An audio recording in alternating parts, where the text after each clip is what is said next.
Wealth by Harper Elwood. In the crisp autumn of 1846, as the leaves turned to vibrant shades of amber and gold, a grand estate stood proudly atop the rolling hills of Connecticut. Harrington Manor, with its imposing Georgian architecture and manicured grounds, was a testament to the wealth and influence of its owner, Nathaniel Harrington. The mansion's marble floors gleamed beneath the soft glow of crystal chandeliers, while priceless artwork adorned walls covered in rich silk tapestries. A staff of over 30 tended to every need within the sprawling residence, ensuring that each room remained immaculate and every whim of its master was swiftly addressed. To the outside world, Nathaniel Harrington appeared to have everything a man could desire. His fortune rivaled that of the most prominent industrialists of the age, and his influence stretched from the bustling ports of New York to the fledgling settlements of the West. Yet, beneath the veneer of opulence and success, a deep and unshakable discontent had taken root in Nathaniel's heart. At 45 years old, Nathaniel cut an impressive figure. Tall and broad-shouldered, with a head of thick, dark hair just beginning to gray at the temples, he carried himself with the confident air of a man accustomed to command. His steel-gray eyes, once alight with ambition and determination, now often held a distant, searching look. It was a gaze that spoke of a man who had climbed to the pinnacle of success, only to find the view less satisfying than he had imagined. Nathaniel had not always been a man of means. Born in 1801 to a modest family in a small Connecticut town, he was the son of Thomas Harrington, a skilled carpenter known for his honest work and fair prices. Thomas had instilled in his son the value of hard work, the satisfaction of crafting something with one's own hands, and the importance of living simply. Young Nathaniel had grown up in a small, cozy home filled with the scent of wood shavings and the sound of his father's tools. From an early age, it was clear that Nathaniel possessed a keen intellect and a fierce ambition that set him apart from his peers. While he enjoyed working alongside his father in the workshop, learning the intricacies of woodworking, his mind often wandered to grander aspirations. He devoured books on business and finance, staying up late into the night by candlelight, dreaming of the day he would make his mark on the world. At the age of 16, Nathaniel left home to apprentice with a successful merchant in Hartford. It was there that he first tasted the allure of wealth and the power it could bring. He worked tirelessly, impressing his employer with his quick mind and dedication. So by 20, he had saved enough to start a small trading business of his own, dealing in textiles and spices. Nathaniel's rise was meteoric. His business acumen seemed almost supernatural, as every venture he touched turned to gold. He had an uncanny ability to anticipate market trends and capitalize on emerging opportunities. When others saw risk, Nathaniel saw potential. He invested heavily in the burgeoning railroad industry, recognizing its transformative power long before many of his contemporaries. His real estate holdings expanded rapidly, encompassing prime properties in growing cities across the Northeast. By 35, Nathaniel Harrington had amassed a fortune that most men could only dream of. He had become a pillar of New England society, courted by politicians and businessmen alike. His name was spoken with reverence in the hallowed halls of banks and boardrooms. He had achieved everything he had ever dreamed of as a young man poring over ledgers by candlelight. And yet, for all his success, Nathaniel was profoundly unhappy. On this particular autumn morning, as the world outside burst with the vibrant colors of the season, Nathaniel sat alone in his study, a place that should have been a sanctuary but felt more like a gilded cage. The fire crackled in the hearth, casting dancing shadows on the walls lined with leather-bound books. The scent of pine and old paper filled the air, but Nathaniel felt none of the comfort these familiar surroundings once brought him. He gazed out of the large bay window, watching as a gentle breeze stirred the colorful leaves in the garden. His fingers tapped absently on the polished mahogany desk, a beautiful piece crafted by the finest artisans money could buy. Yet, as he ran his hand over its smooth surface, he found himself longing for the rough-hewn tables of his father's workshop. "What is the point of it all?" he muttered to himself, his voice barely audible above the crackling fire. The question had been haunting him with increasing frequency in recent months. His riches had bought him the finest clothes, the best food, the most luxurious lifestyle, but none of it brought him joy. He longed for something simpler, something real. It wasn't the first time he had wished he were poor again. Nathaniel's mind wandered back to the days of his youth, when life had been hard but honest. He remembered working alongside his father, the summer sun beating down on them as they labored. His hands, now soft and manicured, had once been calloused and strong. There had been a deep satisfaction in those days, a sense of purpose that came from creating something tangible, something useful. Those had been difficult times, no doubt. There had been winters when they had barely enough to eat, when his mother darned their clothes over and over to make them last. But there had been a warmth in their small home that all the fireplaces in Harrington Manor couldn't replicate. He remembered the laughter around the dinner table, the pride in his father's eyes when he mastered a new technique, the comfort of his mother's embrace after a long day's work. Nathaniel rose from his chair, pacing the room as if trying to walk away from his thoughts. His reflection caught his eye in the tall mirror by the door, and he stopped, staring at the man he had become. The tailored suit, the immaculate grooming, the posture of a man accustomed to power, it was all a far cry from the eager young apprentice he had once been. He hardly recognized himself. "Would I trade it all to be free from this cage of gold?" he whispered, as if daring himself to answer. The question hung in the air, unanswered but persistent. Nathaniel turned away from the mirror, unable to bear the sight of what he had become. He walked to the window, pressing his forehead against the cool glass. Outside, he could see the gardeners tending to the vast grounds, their movements steady and purposeful. He envied them their simple tasks, their connection to the earth. As he stood there, lost in thought, a gentle knock on the door startled him back to the present. "Come in," he called, composing himself quickly. The door opened to reveal Mrs. Holloway, his housekeeper, a kind-faced woman who had been with the household for over a decade. "Begging your pardon, Mr. Harrington, but a letter has arrived for you," she said, holding out a small silver tray with an envelope upon it. Nathaniel nodded, taking the letter. "Thank you, Mrs. Holloway." As the housekeeper quietly left the room, Nathaniel examined the envelope. The handwriting was familiar, though he couldn't immediately place it. Breaking the seal, he unfolded the letter and began to read. The letter was from Henry Collins, an old friend whom Nathaniel had not seen in years. Henry had once been a fellow entrepreneur, a man with ambitions as grand as Nathaniel's own. But unlike Nathaniel, Henry had chosen a different path after a failed business venture. Now, according to the letter, he lived humbly as a farmer on a small plot of land in the countryside. The letter was simple, an invitation to visit. Henry wrote of the peace he had found in his new life, of the joy of working with his hands and living close to the land. He spoke of conversations by the fireside and the simple pleasures of a life unburdened by the demands of wealth and status. Nathaniel read the letter several times, each reading stirring something deep within him. He hesitated, weighing the invitation against his many responsibilities. But the more he thought about it, the more appealing the idea became. Perhaps a change of scenery would do him good. Perhaps in the simplicity of Henry's life, he could find some clarity for his own. Decision made, Nathaniel called for Mrs. Holloway to make the necessary arrangements. He would travel light, he decided, leaving behind the trappings of his wealth. For a few days, he would step out of the role of Nathaniel Harrington, wealthy industrialist, and simply be Nathaniel, a man in search of something he couldn't quite name. The journey to Henry's farm took several days by carriage. As the sprawling cities faded into the distance and the countryside began to unfold before him, Nathaniel felt a strange sense of peace wash over him. The air seemed fresher here, the sky wider, and the world moved at a slower, more patient pace. When he arrived at Henry's modest farmhouse, Nathaniel was struck by its unadorned beauty. It was small, made of weathered wood with a thatched roof and a porch that looked out over fields of wheat swaying gently in the breeze. The land was nothing like the manicured perfection of Harrington Manor, but there was something deeply comforting in its natural, unrefined state. "Nathaniel," a voice called out, and he turned to see Henry striding towards him, a broad smile on his face. Henry looked different from the ambitious young man Nathaniel remembered. His clothes were plain and work-worn, his hands rough from labor, but his eyes were bright with a contentment Nathaniel hadn't seen in years. "Henry," Nathaniel replied, shaking his friend's hand warmly. "It's been far too long." "Indeed it has," Henry agreed, clapping Nathaniel on the shoulder. "Come inside, I prepared a meal. You must be hungry after your journey." The two men entered the farmhouse, and Nathaniel was immediately struck by the warmth of the place. It was small and simply furnished, but every corner spoke of comfort and care.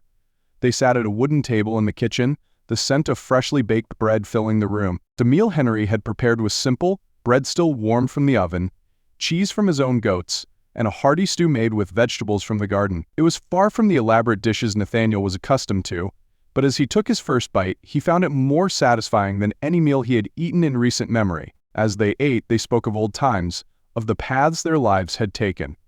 Nathaniel found himself envying Henry's life, its simplicity, its quiet rhythm. There was no pressure here, no constant drive to expand, to acquire more, to be more. Henry's life was grounded in the earth, in the tangible labor of his hands, in the satisfaction of a day's honest work. "How do you do it?"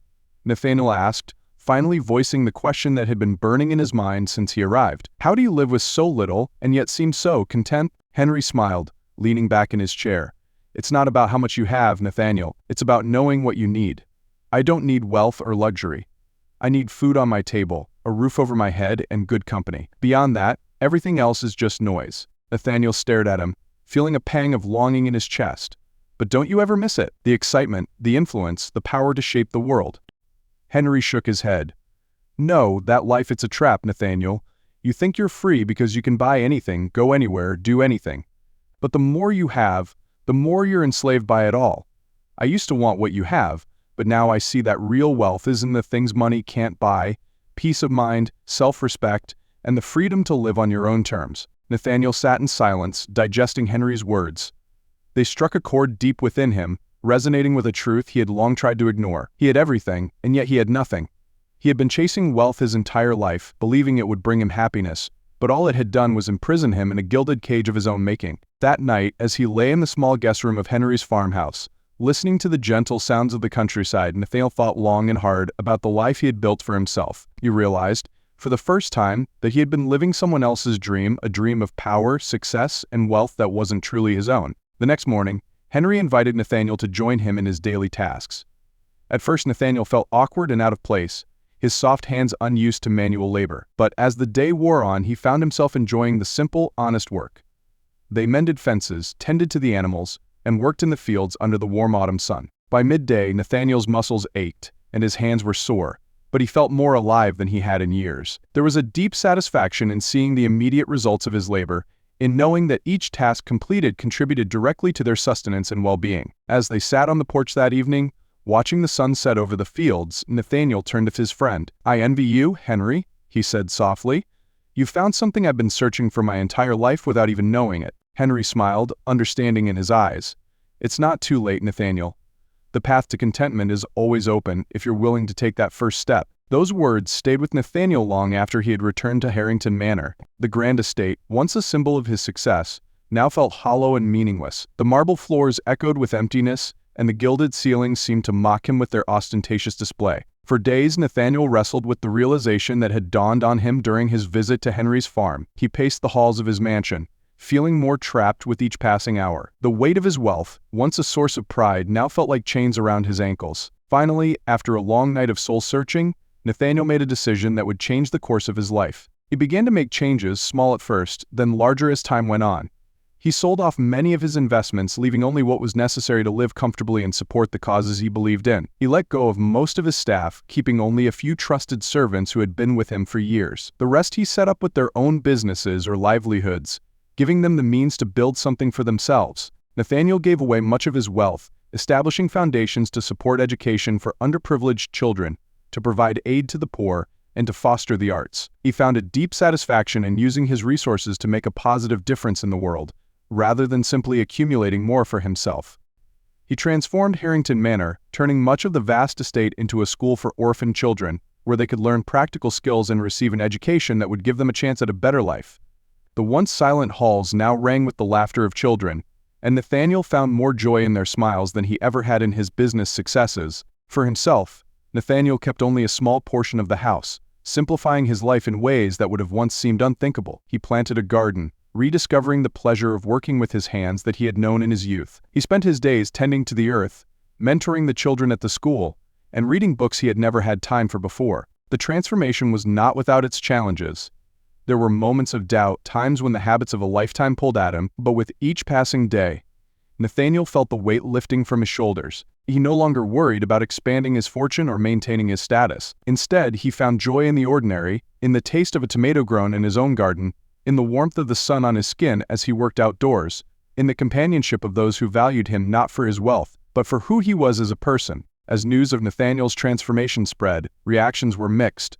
Some called him a fool, others a saint, but Nathaniel paid little heed to the opinions of society. He had found something far more valuable than the approval of others. He had found peace. Years passed, and the legend of Nathaniel Harrington grew.